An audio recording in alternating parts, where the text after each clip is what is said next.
بسم اللہ الرحمن الرحیم۔ السلام علیکم۔ نبیوں کے امام یوٹیوب چینل کے سامعین کو چینل پر خوش آمدید۔ ایک عورت نبی کریم صلی اللہ علیہ وآلہ وسلم کی خدمت میں حاضر ہوئی۔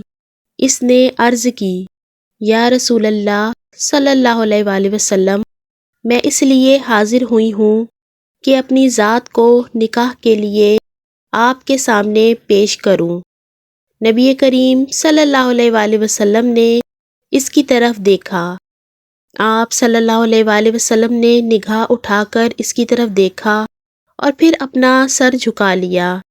جب اس خاتون نے دیکھا کہ نبی کریم صلی اللہ علیہ وآلہ وسلم نے اس کے بارے میں کوئی فیصلہ نہیں دیا تو وہ بیٹھ گئی۔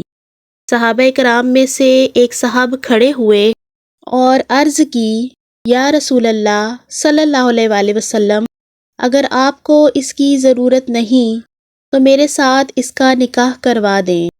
حضور صلی اللہ علیہ وآلہ وسلم نے فرمایا، کیا تمہارے پاس مہر میں دینے کے لیے کچھ ہے؟ صحابی نے عرض کی، میرے پاس کچھ نہیں۔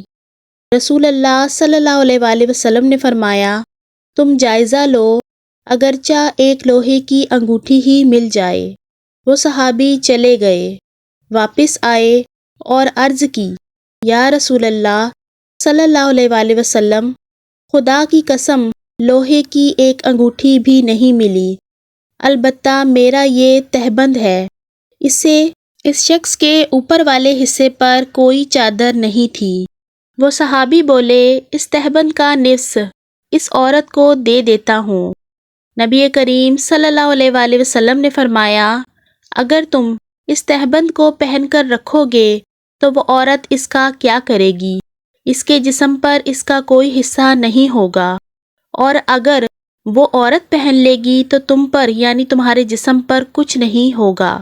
پھر وہ صحابی بیٹھ گئے، کافی دیر بیٹھے رہے، پھر اٹھ کر کھڑے ہوئے اور مجلس سے جانے لگے۔ نبی کرم صلی اللہ علیہ وآلہ وسلم نے انہیں جاتا دیکھا تو حکم دیا کہ انہیں بلایا جائے۔ جب وہ صحابی آئے تو نبی اکرم صلی اللہ علیہ وآلہ وسلم نے دریافت کیا، تمہیں قرآن کتنا یاد ہے؟ اس نے جواب دیا، مجھے فلاں فلاں صورت یاد ہے۔